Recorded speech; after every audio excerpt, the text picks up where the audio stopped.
सुप्रभात, good morning. तर याआधी मी तुम्हाला सगळी जी मी आसनं करते ती मी तुम्हाला सांगितलेली आहेत.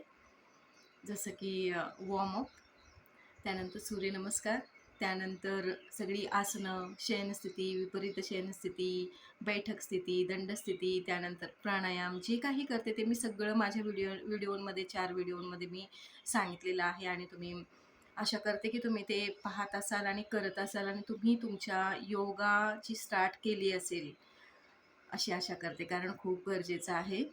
आणि आज मी तुम्हाला आता प्रत्येक आसन कसं करायचं आहे आणि प्रत्येक आसन करत असताना कोणती काळजी घ्यायची आहे आणि कुणाला काही दुखत असेल तर ते कोणी करू नये, या सगळ्या गोष्टी मी तुम्हाला सांगणार आहे. आणि आज मी तुम्हाला शयनस्थितीमधील द्विपाद उत्थान पादासन हे आसन सांगणार आहे. द्विपाद उत्थान पादासन म्हणजे द्वि म्हणजे दोन, पाद म्हणजे पाय. ओके, आपले दोन पाय खूप महत्त्वाचे आहेत. आपलं संपूर्ण शरीर जे आहे ते आपल्या दोन पायांवर आधारित आहे. आणि दोन पाय जर आपले व्यवस्थित असेल तर आपलं संपूर्ण शरीर, कारण आपलं संपूर्ण जे शरीर आहे त्याच्यामध्ये सगळे अवयव आहेत, आपले सगळे इंद्रिय आहेत, ती सगळी इंद्रिय जी आहेत ती व्यवस्थित काम केली पाहिजे आणि हे सगळं आपल्या दोन पायांवर आधारित आहे. आपले दोन पाय व्यवस्थित असतील तर सगळं व्यवस्थित. तर द्विपाद उत्थान पादासन, द्विपाद दोन पाय जे आहेत ते आपण वर, उत्थान म्हणजे वर घ्यायचं आहे आणि त्या वर घेऊन जे आसन केलं जातं त्याला म्हटलं जातं द्विपाद उत्थान पादासन. तर त्याचे फायदेही बरेच आहेत की आपण म्हातारपणी जो गुडघ्यांचा त्रास चालू होतो आणि सगळ्यात महत्त्वाचा त्रास तो आहे की वय व्हायला लागलं, आजकाल तर वय व्हायच्या आधीच ते त्रास चालू होतात. तर ते त्रास जर तुम्हाला होऊ नयेत असं वाटत असेल तर तुम्ही हे आसन नियमितपणे करणं गरजेचं आहे. त्याचा जो वेळ आहे तो जास्तीत जास्त वाढवण्याचा प्रयत्न करायचा आहे, जेणेकरून आणि बऱ्याच पोटाचा व्यायाम होतो, पायांच्या स्नायूंचा व्यायाम होतो, मेंदूचा व्यायाम होतो, सगळ्याच इंद्रियांचा व्यायाम या आसनामध्ये होतो. फक्त या आसनामध्ये नाही तर योगासनांच्या सगळ्या आसनांमध्ये सर्व इंद्रियांचा व्यायाम प्लस मेंदूचा सुद्धा व्यायाम होतो.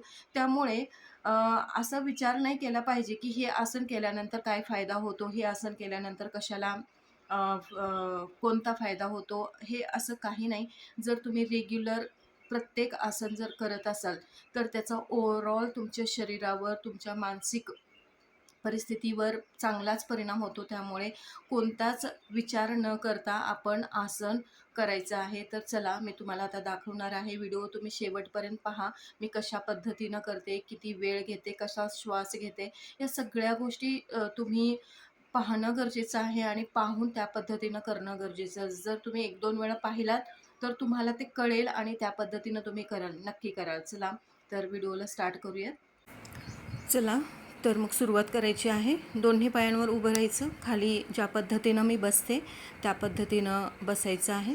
दोन्ही पाय सरळ, गुडघ्यांवर पाय ठेवा आणि व्यवस्थित शयनस्थिती घ्यायची. ज्या पद्धतीनं मी घेतलेली आहे त्या पद्धतीनं शयनस्थिती म्हणजे सरळ झोपणे. दोन्ही हात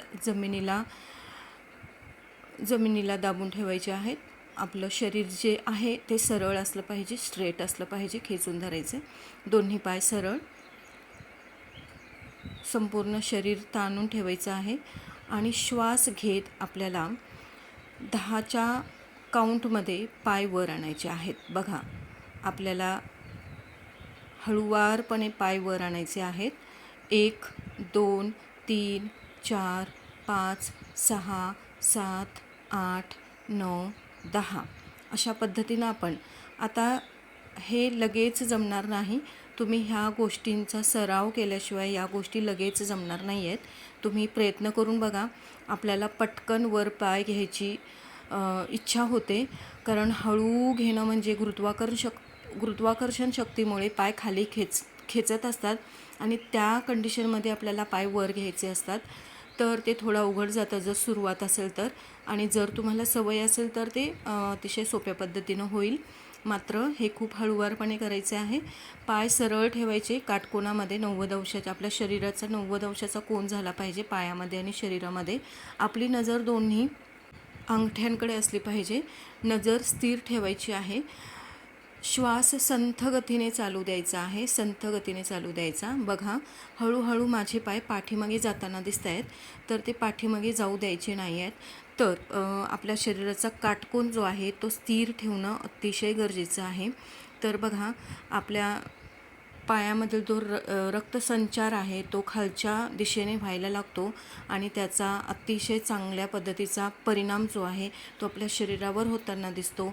आणि याचे बरेच फायदे आहेत. आपल्या गुडघ्याचा त्रास, आपल्या शरीराच्या प्रत्येक अवयवांचा जो व्यायाम होतो तो याच्यामध्ये होताना दिसतो. आणि हळूवारपणे त्याच पद्धतीनं आपण पाय खाली घ्यायचे आहेत. पाय खाली ठेवले तर आपण शवासन करायचे, जे अतिशय महत्त्वाचं आहे. शवासन केला की तुम्हाला अतिशय आराम जाणवणार आहे.